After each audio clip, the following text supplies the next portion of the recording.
이제 오늘 말씀에서 보니까 유월절 전에 예수께서는 자기가 이 세상을 떠나서 아버지께로 가야 할 때가 된 것을 아시고 세상에 있는 자기의 사람들을 사랑하시되 끝까지 사랑하셨다라고 하는 이런 말씀으로 지금 말씀이 시작되고 있습니다. 예수님께서는 이 땅에 오신 이유가 하나님의 뜻을 이루기 위해서 오셨는데 요한복음 3장 16절에서 그 하나님의 뜻이 우리에게 명확하게 알려지고 있습니다. 하나님이 세상을 이처럼 사랑하사 독생자를 주셨으니 이는 그를 믿는 자마다 멸망하지 않고 영생을 얻게 하려 하심이다라고 하는 것이 하나님의 뜻입니다. 하나님이 우리가 사랑받을 만한 어떤 자격이 있거나 어떤 조건이 있어서가 아니라 하나님이 우리를 사랑하기로 작정을 하셨던 겁니다. 그런데 하나님이 우리를 사랑한다는 것을 우리가 어떻게 알 수 있습니까? 라고 하는 그 질문들을 우리가 또 하게 되는데 로마서 5장 8절에서는 우리가 아직 죄인 되었을 때에 그리스도께서 우리를 위하여 죽으심으로 하나님께서 우리에 대한 자기의 사랑을 확증하셨느니라 라고 하는 이런 말씀을 또 우리에게 주고 있습니다. 하나님이 우리를 사랑하셨다는 것은 딱 한 가지, 예수 그리스도의 죽음과 부활 사건을 통해서만 우리가 확인을 할 수 있는 그런 부분이라는 거거든요. 근데 오늘 말씀에서도 보니까 예수님이 자기의 사람들을 사랑하시되 끝까지 사랑하셨다라고 하는 이 말씀을 하고 계세요. 근데 오늘 읽은 이 요한복음 13장 말씀을 보면 예수님은 자기를 팔 자가 누군지도 이미 알고 계시거든요. 배반할 자도 알고 있고 배신할 자도 알고 있고 자기를 팔아 넘길 자가 누군지도 다 알고 계시는데 그럼에도 불구하고 그들을 끝까지 사랑하고 있는 이 모습을 우리에게 보여주고 있습니다.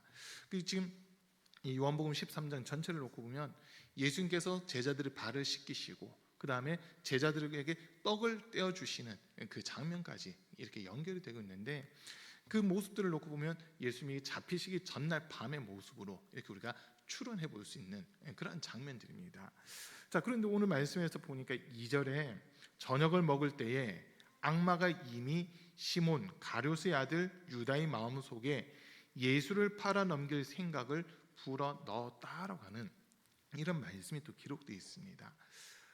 성령께서도 우리에게 어떤 마음을 주시고 생각을 주시고 감동을 주시고 감화를 주시는데 지금 악마라고 표현되어 있는 이 마귀라는 영적인 존재도 생각을 우리에게 집어넣을 수 있다고 하는 거거든요.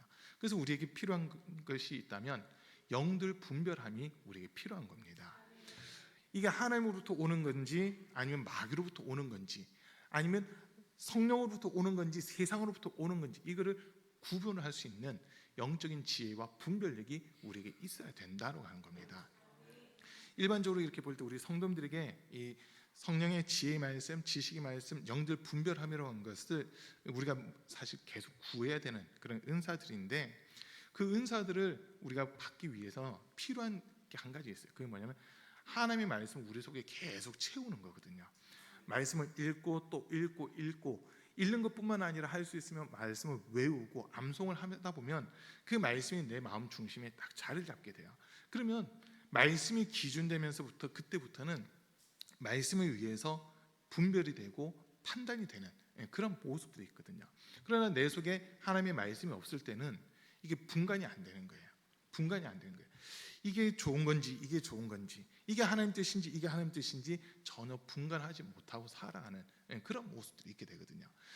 우리가 이 땅에서 살아가는데 수도 없이 많은 생각들이 우리 머릿속을 스쳐 지나갑니다. 스쳐 지나가는데 그 생각이 스쳐 지나간 것이 죄가 아니라 그 생각을 내가 붙잡게 되면 그때부터는 죄가 돼버리는 거거든요. 어떤 생각을 붙잡느냐 이게 매우 중요한 부분이라는 거예요. 지금 이 말씀에서부터 보면 악마가 가룟 유다의 마음에 예수를 팔려는 생각을 집어 넣었다 이렇게 돼 있는데 우리 마음 잠언에서도 일러주는데 모든 지킬 만한 것 중에 더욱 내 마음을 지키라 생명의 근원이 이에서부터 남이다라고 우리에게 알려줍니다. 우리 마음이 뭐냐면요 생각을 담는 그릇이라는 거거든요. 우리 마음은 생각을 담는 그릇인데 내 마음 속에 어떤 생각을 담을 거냐에 따라서 우리 행동이 우리 삶의 모습이 달라지는 이런 모습들을 우리가 보게 되는 겁니다. 빌립보서 2장 5절에서는 너희 안에 이 마음을 품으라 곧 그리스도 예수의 마음이니 그는 근본 하나님과 본체시나 하나님과 동등됨을 취하지 아니하시고 자기를 비워 종의 모습으로 종의 형체를 가지고 나타나셨으며 죽기까지 복종하셨으니 곧 십자가에 죽으심이라. 이로써 하나님이 그를 지극히 높여 모든 이름 위에 가장 뛰어난 이름을 주시고 하늘 위에 있는 자들과 땅 위에 있는 자들과 땅 아래에 있는 자들로 그 이름 앞에 무릎 꿇게 하셨느니라. 모든 입술이 예수를 주라 시인하여 하나님께 영광을 돌리게 하셨느니라 라고 이렇게 우리에게 일러주는데, 우리 마음속에 어떤 마음을 가져야 되냐면 주 예수 그리스도의 마음을 가지셔야 되는 겁니다. 성령께서 주시는 거룩한 생각을 우리는 우리 마음에 담을 수 있어야 된다고 하는 거거든요. 자, 그런데 오늘 이 가룟 유다는 성령께서 주시는 생각을 담는 것이 아니라 마귀가 주는 그 생각을 잡아버려요. 그 생각을 잡다 보니까 나중에 결과가 어떻게 되냐면 요한복음 13장 27절 말씀에 보면 이렇게 기록되어 있습니다. 그가 빵 조각을 받자 사탄이 그에게 들어갔다. 그때 예수께서 유다에게 말씀하셨다. 내가 할 일을 어서 하여라. 지금 가룟 유다가 그 마음속에 여러 생각들이 지나갈 수는 있지만 예수 팔려고 하는 생각, 마귀가 집어넣어준 그 예수 팔려는 생각을 잡았을 때 어떻게 되냐면 그 기회를 지금 엿보고 있는 거예요. 언제 예수를 팔아야 될까 엿보고 있었던 중에 예수님이 떡을 떼주는 그 순간에 마귀가 사탄이 그 속에 들어가 버리는 이런 일들이 일어나더라는 거거든요. 우리 사랑하는 성도님들, 수없이 많은 생각들이 지나갈 수 있지만 우리가 그 중에서 성령께서 주시는 거룩한 생각 붙잡을 수 있는 그런 은혜가 있기를 축복합니다. 우리의 마음, 우리의 생각, 우리 영혼이 예수님에게 집중되고 예수님을 통해서 또 하나님께 집중할 수 있는 그 은혜가 있어야 된다고 하는 거거든요. 그리고 이제 오늘 말씀에서 이제 중요한 게 예수님이 제자들을 발을 씻기시는 이 장면인데 4절 이후에 있는 말씀을 보면요, 잠수시던 자리에서 일어나서 겉옷을 벗고 수건을 가져다가 허리에 두르셨다. 그리고 대야에 물을 담아다가 제자들의 발을 씻기시고 그 두른 수건으로 닦아 주셨다라고 이렇게 이야기합니다. 이 당시 사회적인 모습을 놓고 보면요, 신분이 낮은 사람이 신분 높은 사람들의 발을 씻어주는 게 그 당시 관습이었습니다. 그러면 이 예수님과 제자들이 있을 때 같이 모여서 식사를 하는데 누가 발을 씻어줘야 되냐면 그 집에 종이 손님들이 왔으니까 발을 씻어주고 손을 씻어주는 그 일을 해야 되는 거예요.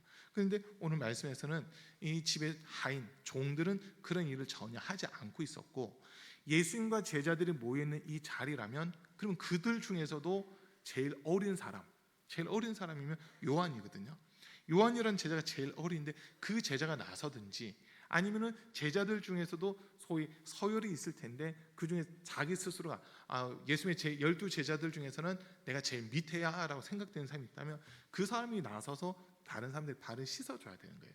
근데 그게 아니라 예수님이 대야에 물을 직접 떠가지고 와서 겉옷을 벗고 수건으로 두른 다음에 제자들의 발을 한 사람 한 사람 씻어주고 직접 수건으로 닦아주고 있는 지금 이 모습이 나타나고 있거든요.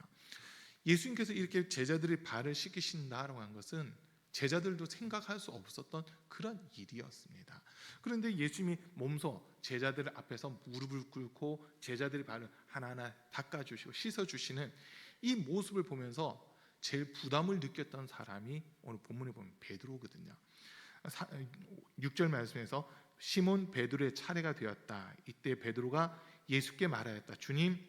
주님께서 내 발을 씻기시렵니까? 라고 하는 이 반응인데, 지금 예수님이 제자들의 발을 씻기신다 했을 때 제일 부담을 느꼈던 사람이 지금 베드로라는 거예요. 그래서 베드로는 예수님에게 하는 말이 주님 저를 씻기시면 안 됩니다 라고 하는 이런 이야기를 하게 되거든요. 그런데 예수님의 대답은 아니다. 내가 너를 씻기지 않으면 너는 나와 아무런 상관이 없는 사람이 된다라고 하는 이 말씀을 하시는 겁니다. 오늘 이제 말씀 제목을 내가 너를 씻기지 아니하면이라고 하는 이 주제를 가졌는데, 저와 여러분들은 예수님의 피로 값주고 산 존재입니다. 인정되시나요? 요한계시록 5장 9절에서 각 나라, 민족, 언어, 방백들로부터 그의 피로 사람들 값주고 사서 하나님께 올려드리셨어요. 그 전에 우리의 모습은 죄악 가운데 거하던 모습이거든요. 죄를 짓는 자는 마귀에게 속하나니라고 했고, 죄는 불법이기 보니까 죄를 짓는다는 것은 우리가 불법 가운데 거하고 있는 이런 모습이었던 겁니다. 종이었던 우리였지만 예수님의 피로 값주고 사서 하나님께 올려드리시고 하나님은 우리를 받으시면서 우리의 신분을 바꿔주셨습니다. 베드로전서 2장 9절 위에 있는 말씀을 보면 너희는 택하신 족속이요 왕같은 제사장이요 거룩한 나라요 하나님의 소유된 백성이다라고 하는 이 말씀으로 우리의 신분이 바뀌었다는 것을 알려주고 있거든요. 예수님의 그 피가 없다면, 예수님의 보혈, 피, 그 공로를 인정하는 믿음이 없이는 우리는 하나님의 자녀가 될 수 없다고 하는 겁니다. 내가 교회를 다니고 있으니까, 신앙생활하고 있으니까, 교회에서 어떤 직분을 받았으니까 나는 하나님의 자녀, 이렇게 생각하는 경우도 많은데요, 그게 아닙니다. 오직 예수님이 나를 대신해 십자가 위에서 살 찢고 몸 찢고 피 흘려 고난 당하셨다는 것을 인정하는 믿음이 있어야지만 하나님이 너가 내 자녀다라고 말씀해 주시는 거거든요.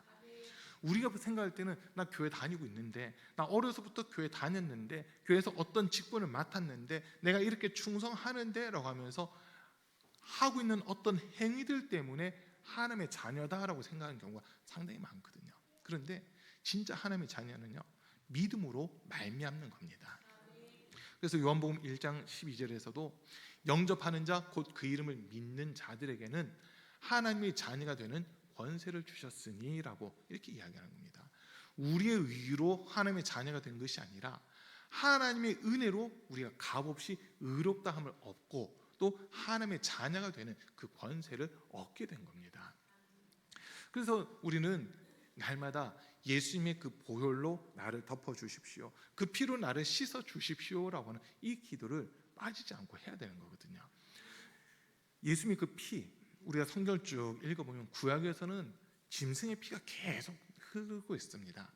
그런데 그 짐승의 피는 결국 예수님의 피를 미리 보여주고 있는, 예표하고 있는 그런 모습들이거든요.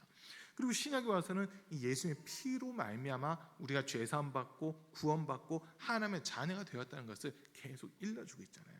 그래서 예전에 보면 강문호 목사님이라고 서울의 그 갈보리 교회 지금 은퇴하셨는데, 그 목사님이 집회할 때마다 그런 얘기 하시더라고요. 성경을 짜면 피밖에 안 나온다는 거예요. 구약을 짜면 짐승의 피가 나오고 신약을 짜면 예수의 피가 나오고, 그래서 성경 전체는 피만 얘기를 한다라고 하는 그 말씀 한번 이렇게 하신 적이 있었거든요. 우리는 값없이 의롭다함을 얻었어요. 우리가 뭔가 했기 때문에 의롭다가 아니라 오늘 말씀대로 예수님이 우리를 씻어주셨거든요.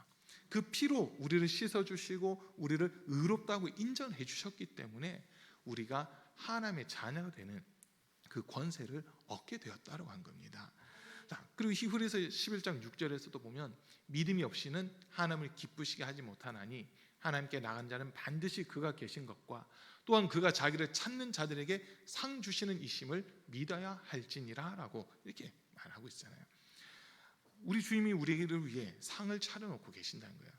시편 23편의 말씀대로 내 원수의 목전에서 내게 상을 차려주시고 내 머리에 기름을 바르셨나이다 라고 하는 이 고백이 예수님을 통해서 이루어지는 거거든요. 우리 원수, 우리 영혼을 집어삼키려 하는 악한 사단, 마귀, 더러운 귀신들 앞에서 하나님이 우리를 위해 잔치상을 열어 준비를 해주시고, 이 사람은 내 독자, 예수의 피로 값주고 산 나의 사랑하는 자녀다. 내가 이 자녀를 위해 이 잔치를 열었으니 아무도 이 잔치를 방해할 수 없다라고 하는 그 말씀을 주시는 겁니다. 그래서 우리는 날마다 우리가 주님 앞에 나갈 때마다 무엇으로 나가야 되냐면 예수님의 죽으심과 피 흘리심, 고난당하심, 그리고 부활하심을 인정하는 그 믿음으로 주님 앞에 나와야만 되는 겁니다. 로마서 10장 9절과 10절 말씀에서 보면요, 그리스도께서 죽었다가 다시 살아난 것을 믿는 것, 그리고 그가 하나님의 아들이시라는 것을 믿는 것, 여기에서부터 구원이 시작된다라고 하는 그 말씀을 우리에게 주고 있습니다. 믿음은 들음에서부터 나오고 들음은 그리스도의 말씀으로 말미암는 데잖아요. 모든 말씀이 예수 그리스도를 나타내고 예수 그리스도를 증거하고 있거든요. 근데 이 예수님이 오늘 제자들에게 직접 하신 말씀이, 제자들 발을 씻어 주시면서 직접 하신 말씀이 내가 너를 씻기지 않으면 너는 나와 상관없는 자다라고 이 말씀 지금 하고 있습니다. 이 땅에서 태어난 모든 사람들, 또 이 땅에서 살고 있는 모든 사람들은 우리가 원하든 원치 않든 우리는 다 죄인으로 태어났습니다. 아담과 하와가 에덴 동산에서 범죄한 이후에 모든 사람들은 죄를 가지고 태어났거든요. 이거를 원죄라고 얘기를 하잖아요. 예수를 믿는다는 것은 우리의 이 원죄, 하나님과의 관계가 완전 깨졌던 이 원죄가 해결됐다는 거거든요.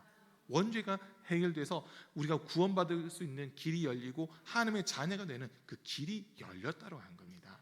자, 그런데 손과 발을 씻는다라고 하는 이 표현이 지금 예수님께서 베드로에게 하신 말씀, 베드로가 그러니까 그럼 머리부터 발끝까지 내 몸을 다 씻어 달라고 하는 좀 무리한 부탁을 요구를 하게 됩니다. 그때 예수님이 하신 말씀이 이미 목욕한 자는 다시 씻을 필요 없다. 사막을 걸어오고 모래길을 걸어왔기 때문에 손과 발만 씻으면 된다라고 그 말씀하시거든요. 이미 저와 여러분들은 예수를 믿는 믿음이 있다면 그 믿음으로 구원을 받았어요. 그런데 우리 삶 속에서 저지르고 있는 사소한 죄들이 있거든요. 제일 큰 죄는 예수 믿지 않는 죄가 제일 큰 죄입니다. 이거는 구원받지 못하는 죄예요. 그러나 이 땅에서 살아가다 보면 우리가 다른 사람들과의 관계에 있어서 뭐 거짓말을 할 수도 있고 다른 사람에 대해서 욕심을 낼 수도 있고 화를 낼 수도 있고 그런 죄들도 있잖아요.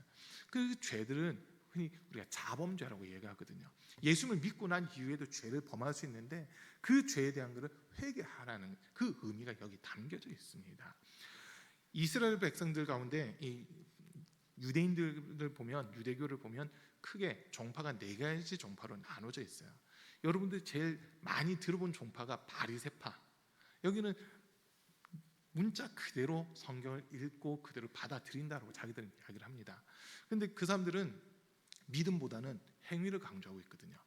이 바리새인들은 행위를 강조하고 있어요. 그러다 보니까 자기들은 율법을 지키고 있으니까 이 바리새인들은 율법을 지켜 나감에 있어서 흠이 없다라고 자부하고 있는 사람들이거든요. 그런 사람들이다 보니까 자기들이 가지고 있는 그 율법의 기준으로 다른 사람들을 정죄하고 판단하는 이런 일들을 좀 많이 했던 게 이 바리새파 사람들입니다. 그리고 두 번째는 사두개파 사람들인데 이 사람들은 이 유대교인들 중에서도 좀 독특해요. 왜 독특하냐면 영적인 것을 전혀 인정하지 않는 그런 부류거든요. 부활도 믿지 않고 천서도 믿지 않는 게 이 사두개파 사람들입니다. 그러다 보니까 나중에는 이 바울이 바리새파 쪽이었는데 사두개파 사람들이 공격을 하니까 나 바리새파 사람인데라고 얘기하면서 이게 싸움이 또 나는 그런 부분들도 있었거든요. 그래서 두 번째로 큰 종파가 이 사두개파라고 하는 이 계파가 있고요. 세 번째가 이제 세례 요한이 있었다고 하는 그런 데인데 에세네파라고 하는데요. 에세네파인데 여기서는 아주 강조하는 것 중 하나가 뭐냐면 정결 예식이거든요. 세례 요한이 그 에세네파의 영향을 받았을 거로 다들 보고 있어요. 왜냐하면 그 에세네파 사람들은 아침에 일어나자마자 그 공동 목욕탕 같은데 들어가서 몸을 한번 담그고 나오는 그것으로 하루를 시작하고 하루를 마무리할 때도 그 공동 목욕탕에 가서 몸을 씻는 것으로 하루를 마무리하는 그런 모습들이 있었거든요. 그 몸을 씻는 것 이거 자체를 아주 중요하게 여기는 거예요. 그러다 보니까 물을 뒤집어 쓰는 것 그 자체를 강조하다 보니까 그것으로 씻는다라고 하는 그 의식을 행하게 되는 게 에세네파라고 하는 것입니다. 그리고 또 마지막 하나가 이제 젤로 땅이라고도 그러고 열심 땅이라고도 하는 그런 학파인데 이 사람들은 좀 과격해요. 칼을 가지고 다니면서 자기들이 가지고 있는 그 율법의 의미, 율법의 정의 이런 것들을 지키지 않는다면 칼을 빼가지고 자기 몸을 찌르기도 하고 피를 보이면서 어떻게 해서든 자기들의 그 주장을 관철시키려고 하는 그런 데가 이 열심당원이라고 표현되어 있는 이 사람들이거든요. 자, 그러면 지금 예수 이 말씀을 제가 이 유대교를 4개 학파에 나눠 드렸는데 에세네파의 영향을 받은 게 어떻게 보면 세례 요한이라고 하는 그 말씀드렸잖아요. 지금 예수님이 제자들을 발을 씻기시는 이 모습도 역시 비슷한 관점에서도 볼 수 있어요. 씻는다, 손과 발을 씻는다는 것이 단순히 묻어있는 먼지를 털어내고 먼지를 씻어낸다는 그런 의미에서부터 시작해서 그 씻는다는 것, 이 죄라고 하는 부분도 씻어낸다는 하는 이런 개념으로 지금 사람들이 받아들이고 있다는 거거든요. 그렇게 받아들이고 있어요. 그러다 보니까 예수님이 우리 죄를 씻을 수 있는 거, 우리 죄를 완전히 없앨 수 있는 거는 사실 사람의 방법으로는 아무것도 할 수 없습니다. 우리가 할 수 있는 것은 딱 한 가지, 내가 죄인이란 것만 인정하고 그 죄를 주님 앞에 내려놓는 거예요. 예수님이 수고하고 무거운 짐진 자들아 다 내게로 오라, 내가 너희를 쉬게 하리라고 말씀하셨기 때문에 그 말씀을 의지해서 우리의 모든 죄와 허물들을 주님 십자 앞에 내려놓는 겁니다. 그러면 주님이 보혈로 우리를 덮어주시고 그 피로 씻어서 우리를 깨끗게 하시고 정결케 하시는 그 은혜를 허락해 주시는 거거든요. 그래서 지금 예수님이 하신 말씀이, 베드로는 머리부터 발끝까지 자기를 씻어 달랬는데 이미 목욕한 사람은 다시 씻을 필요가 없다 했잖아요. 그 말이 이미 목욕했다는 것은 하나님과의 관계가 완전 깨진 그 원죄에서부터는 자유함을 얻었다라고 한 거예요. 구원을 받을 수 있다는 거예요. 그러나 우리가 살아가면서 짓는 사소한 죄들, 이것이 또 쌓이고 쌓이다 보면 하나님과의 관계를 막을 수 있는 그런 틈이 되기 때문에 그거를 날마다 회개하고 날마다 죄를 씻어내는 그런 모습들이 있어야 된다라고 하는 이 말씀을 하시는 겁니다. 자, 그리고 나서 이제 이 예수님이 하신 말씀이 뭐냐면, 내가 선생인데, 내가 너희의 선생이고 스승이고 너희보다 앞에 있는 사람인데 내가 먼저 된 자로서 선생으로서 너희의 발을 씻어준 거, 이거는 너희 하나의 모범을 보이기 위한 거다라고 하는 이런 말씀하시는데, 14절 이후에 있는 말씀 잠깐 보면요, 13절부터 잠깐 제가 보겠습니다. 13절부터 보면, 너희가 나를 선생님 또는 주님이라고 부르는데 그것은 옳은 말이다. 내가 사실로 그러하다. 주이며 선생인 내가 너희의 발을 씻겨 주었으니 너희도 서로 남의 발을 씻겨 주어야 한다. 내가 너희에게 한 것과 같이 너희도 이렇게 하라고 내가 본을 보여준 것이다. 자, 예수님이 지금 이 제자들의 발을 씻기신 것은 먼저 본을 보여주셨다는 거거든요. 본을 보여주시는 거예요. 우리 사랑하는 성도님들, 신앙생활함에 있어서 우리가 중요하게 여겨야 되는 게 한 가지 있는데, 그게 뭐냐면요, 나만 잘하면 되지가 아니더라고요. 내가 하는 모습을 누군가 보고 있다는 거거든요. 특히 먼저 믿은 분들, 신앙의 선배의 위치에 있는 분들이 신앙의 본을 보여주셔야 되는 겁니다. 예수님이 그런 말씀하세요. 어린 아이, 어린 소자 하나를 실족해 하는 사람은 연자맷돌을 목에 걸고 물에 빠져 죽는 게 훨씬 낫다라고 하는 그 말씀하시잖아요. 신앙생활 해 나간다고 하는 것은 다른 사람들과의 관계에 있어서 선한 영향력을 끼치고 영적인 영향력을 끼치는 그러한 삶을 살아야 된다는 거거든요. 나는 예수 믿고 있어라고 하면서 내 행동을 엉망으로 한다고 해보세요. 특히 지금 앞에서 설교하는 목회자 입장에서는 진짜 부담이 되더라고요. 왜냐하면 성도님들에게 길을 보여줘야 되는 게 목회자의 해야 될 일이잖아요. 구원의 길이 어딘지, 영생의 길이 어딘지, 천국 가는 길이 어딘지 길 안내를 해야 되는 사람이 목회자인데, 목회자가 그 길을 걸어가 보지 않고 이 길로 가면 그 길을 나올 겁니다라고 한다면 그건 거짓말하는 자가 되는 거거든요. 먼저 설교하기 전에 먼저 은혜를 받아야 되고, 먼저 경험을 해야 되고, 먼저 영적인 것도 체험을 해야지만 성도들에게 바른 것들을 제시할 수가 있어요. 제가 경험하지 못한 것, 또 제가 체험하지 못한 것을 전하게 되면 그건 거의 거짓말이 되는 거거든요. 거의 거짓말이 돼요. 그러다 보니까 앞에서 이렇게 설교한다, 앞에서 성도들이 이끌어 간다고 할 때는 참 부담이 되더라고요. 왜 부담이 되냐면, 새벽 기도 때도요, 진짜 부담돼요. 기도하는데 어떤 때는 막 다른 약속이 있을 때도 있잖아요. 그런데 성도님들이 한 명이라도 남아 있으면 끝까지 성도님들에게는 등을 보면서 기도해야 된다고 하는 그 마음이 있어요. 그게 제 신앙의 양심으로 또 작용을 하더라고요. 어떤 날은 진짜 기도하기 힘든 날이 있거든요. 기도하기 싫은 날도 있어요. 사실은 인간이다 보니까 기도하기 싫은 날도 있고 이런데, 새벽에 기도하다 보면 한 분이라도 기도하고 있잖아요. 그러면 내가 먼저 가면 안 되겠다, 그래도 끝까지 있어야 되겠다 하고 앉아 있을 때도 있거든요. 간혹가다 그런 때가 있어요. 간혹가다. 그런데 기도하면서 처음에는 이게 형식적인 기도가 될지도 몰라도 그 힘든 그 상황 속에서 기도하다 보면 주님이 만나 주시거든요. 만나 주시더라고요. 저를 만나 주시더라고요. 그러면서 다시 새 힘을 얻게 해 주시고 앞으로 가야 될 그 길을 또 이렇게 보여주시는 그런 것들을 또 경험한 적이 있어요. 그러다 보니까 앞에 서 있다고 하는 것은 모범을 보여야 되는구나라는 거거든요.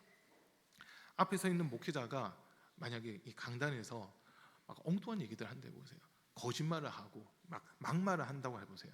그러면 성도님들도 그걸 보는 거예요. 아, 목사님도 막말을 하네, 거짓말을 하네. 그러면 목사님이 저러는데 나도 해도 상관없겠다. 이렇게 돼버리잖아요. 이렇게 돼버린다고. 그런데 앞에 있는 목회자가 정말 주님 뜻대로 가려고, 주님 말씀대로 가려고, 주님이 기뻐하신 그 방향대로 가려고 한다면, 아, 여기 이 길이 생명 맞아, 난 우리 목사님 따라갈 거야 하고 하는 이런 모습들로 성도님들이 움직이게 된다는 거거든요. 그래서 예수님이 지금 하신 말씀이 그거예요. 먼저 모범을 보여주셨다는 겁니다. 여러분, 그 여성분들 이렇게 보면 유독 손맛 좋은 분들이 있어요. 음식을 잘하는 분들이, 우리 교회는 다들 음식을 잘하셔가지고 어디를 가더라도 맛있게 먹을 수 있는데, 근데 제가 이렇게 보는 거예요. 유독 손맛이 좋고 이렇게 음식 잘하시는 분들의 특징을 한번 제가 쭉 찾아봤거든요. 왜 그럴까? 이게 좀 세대가 나눠져요. 40대를 기준으로 해서 그 위와 그 밑으로 나눠지더라고요. 40대보다 위, 그러니까 50대 그 이상 되신 분들은요, 요리를 하더라도 뭐 소금 한 줌 넣는 다음에, 한 소금 넣는 다음에 그냥 대충 잡아서 딱 넣으면 간이 딱 맞아져요. 근데 40대들은요, 요리할 때 레시피라고 한 것이 딱 보고서 그 계량형 컵이라든지 계량 수저 뭐 이걸 이용해 가지고 그람수 정확하게 따져 가지고 1g이라도 너무 안 된다면서 그 따져 가지고 막 양념 넣거든요. 근데 요리한 걸 먹어보면 그냥 대충 해서 넣었는데 이게 더 맛있어요.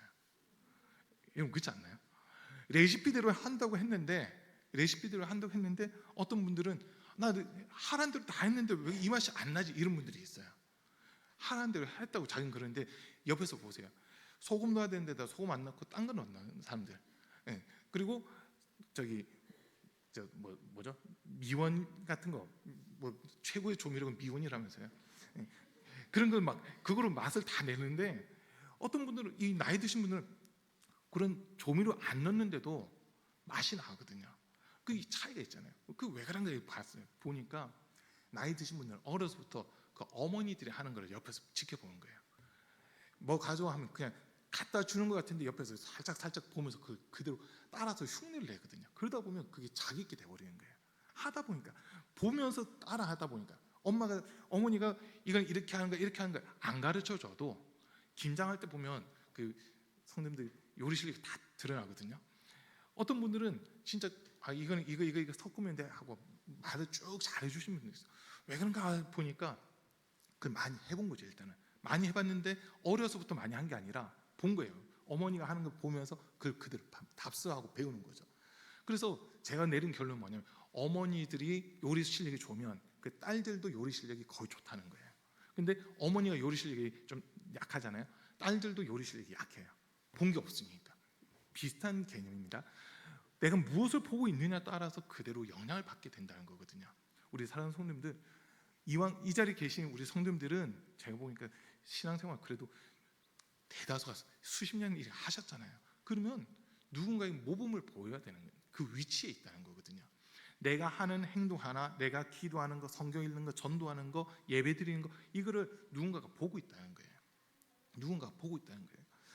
바울도 그래서 그런 이야기를 합니다. 모든 것이 가하나 모든 것이 유익한 것이 아니요, 모든 것이 가하나 모든 것이 덕을 세우는 것이 아니다라는 그 이야기를 하잖아요. 우리의 행동 하나하나를 통해서 다른 사람들에게 덕을 세우고 유익하게 할 수 있는 그런 모습으로 우리가 신앙생활을 해야 된다는 거거든요. 그게 이제 예수님께서 먼저 모범을 보여주시는 그 모습이 되는 겁니다. 선생으로서, 스승으로서 제자들의 발을 씻기신 것처럼 너희들도 나중에 이제 나가게 되면, 성령 받고 나서 교회를 세우고 교회 지도자가 됐을 때 너희도 내가 너희가 한 것처럼 너희도 그렇게 해야 된다라고 하는 이 모범을 보여주는 이 모습이라는 거예요. 자, 그리고 또 제자들에게 바른 모습을 보여준 이거, 최고의 교육은요, 보여주는 거거든요. 최고의 교육은 보여주는 거예요. 그래서 예수님은 지금 제자들에게 말로만 가르치는 것이 아니라 행동으로서, 삶으로서 이 우리가 어떻게 살아야 되는지를 보여주시는 이런 모습이라는 거죠. 그리고 또 이제 중요한 거는, 이 예수님은 지금 제자들을 발을 씻기실 때 전심으로 그들을 섬기며 사랑한 마음으로 제자들을 발을 씻기셨다는 거거든요. 자기를 팔아넘길 가룟 유다라고 해서 차별하거나 미워하는 게 아니라 그 가룟 유다까지도 사랑하는 마음으로 발을 씻겨주시는 게 예수님의 모습이라는 겁니다. 우리 사랑하는 성도님들, 우리 마음속에 누군가 미워하는 마음 가지지 마시고 그 사람을 오히려 불쌍히 여기고 사랑할 수 있는 마음 달라고 우리는 기도하셔야 됩니다. 그들을 위해서 내가 무릎 꿇을 수 있고 그들의 발을 씻을 수 있는 그 모습을 우리가 가야 주님이 우리를 인정해 주시는 거거든요. 화려한 모습 그게 아니라 주님은 어떻게 보면 오히려 마태복음 11장에서도 이야기하듯이 나는 마음이 온유하고 겸손하다 하신 이 모습을 우리가 닮아가야 된다는 거거든요. 그래서 우리 사랑하는 성도님들의 삶이 정말 예수님 닮아가고 예수님 나타내고 예수님 증거하는 데 있어서 말로만이 아니라 우리의 행함으로 진실함으로 주님을 닮아가고 주님을 나타낼 수 있는 그런 성도님들 되시기를 간절히 축복합니다. 결론적인 말은 주님이 우리를 씻기지 않으면 우리는 주님과 상관없는 자들이에요. 그래서 저와 여러분 모두는 주님의 보혈로 날마다 씻음 받아서 죄 사함 받고 죄 용서 받고 그래서 날마다 거룩하게 하나님 앞에 설 수 있는 그런 은혜가 있어야 된다라고 한 겁니다. 정말 주님 기뻐하시고 주님의 영광 받으실 수밖에 없는 우리 성도님들의 삶이 되시기를 주님의 이름으로 간절히 축복합니다. 우리 잠깐 기도하겠습니다. 오늘 말씀 들은 거 생각하시면서 주님 우리를 씻어 주십시오. 십자가 위에서 흘리신 그 피로 우리의 마음, 우리의 생각, 우리 영혼을 덮어주시고 정말 우리가 주님 닮아가고 주님 나타낼 수 있는 그 은혜 가운데 가게 해 주십시오. 가룟 유다는 마귀가 준 생각을 붙잡았는데 우리는 마귀가 준 생각이 아니라 성령께서 주시는 생각, 하나님이 주신 거룩한 생각 붙잡게 하시고 또 먼저 믿은 자로서 자녀들에게 다음 세대들에게 신앙의 본이 되는 그런 삶을 살게 해달라고 오늘 말씀 들으면서 생각하면서 주여 세 번 부르고 잠깐 기도하겠습니다. 주여